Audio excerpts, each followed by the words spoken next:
பதியான காமதேவன் இல்லை, இப்போது சிவபெருமான் எரிச்சுடுறார், அதனால் இப்போ நான் என்ன பண்ணுவேன் அப்படின்னு அழறா. அப்போது அம்பாளாச்சே, அம்பாளுக்கு ரொம்ப கருணா, ரொம்ப இரக்க குணம் வாய்ந்தவளாச்சே அம்மா அப்படிங்கிறதுனால.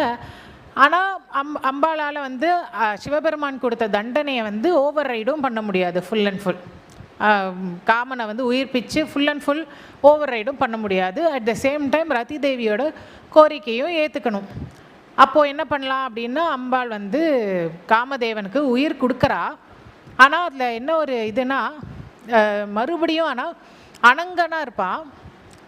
காமதேவனுக்கு அந்த ரூபம் இருக்காது. எல்லா இடத்துலையும் இருப்பான். ரூபம் எந்த ரூபத்தில் முன்னாடி இருந்தானோ அந்த ரூபம் இருக்காது. ஆனால் ரதி தேவிக்கு மட்டும் கண்ணில் தென்படுவான் அப்படிங்கிற மாதிரி ஒரு வரம் கொடுத்துட்டா. காமதேவனும் மன்மதனும் உயிர்ப்பிச்சிடுறான்.